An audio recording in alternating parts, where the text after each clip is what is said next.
எடுத்துக்காட்டு 1.5 a equal to x such that x belongs to n 4 less than or equal to x less than or equal to 8 மற்றும் b equal to 4 5 6 7 8 என்பது சம கணங்களா என ஆராய்க.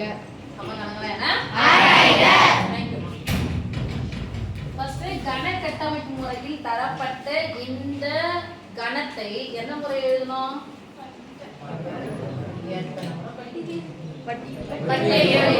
Particular ஞாபகம் வச்சுக்கோங்க. பட்டியல் முறையில் எழுதணும். எழுதலாமா?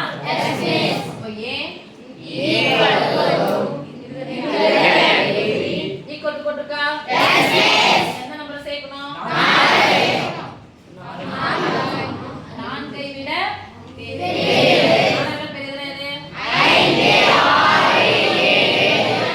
நம்பரை போய் பார்க்குறோம் 8 இருக்கு. ஈக்குவல் பண்ணா 8ஓட நிப்பாட்டிக்கும். முடிஞ்சிச்சு. ஓகே கோடு வந்துனா உங்களுக்கு சொல்லி தந்தாச்சு. ஈக்குவல் போட்டா சேர் போடலாம் சேர்க்காது. பெருசுனா என்ன சைடு போணும்? Right side.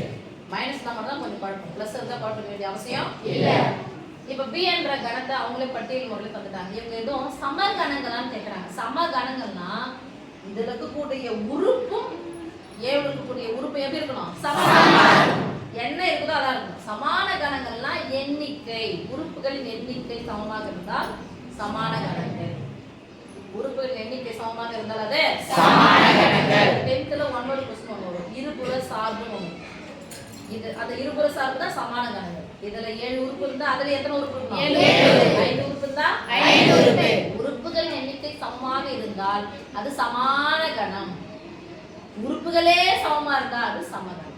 உறுப்புகளே சமமாக இருந்தா அது சமகணம். பாருங்க a 4 5 6 7 8 b 4 5 6 7 அப்ப என்ன கணம் இது? சமகணம். இப்போ சொல்லுங்க a equal to b b a மற்றும் b சமகணங்கள். இரண்டும் சமகணங்கள். அண்டர்ஸ்டாண்ட்? Yes miss. சமகணமாவும் சமான கணமாவும் வந்துச்சுன்னா அது பேரு இருபுற சார்புன்னு சொல்லுவோம். சரியா?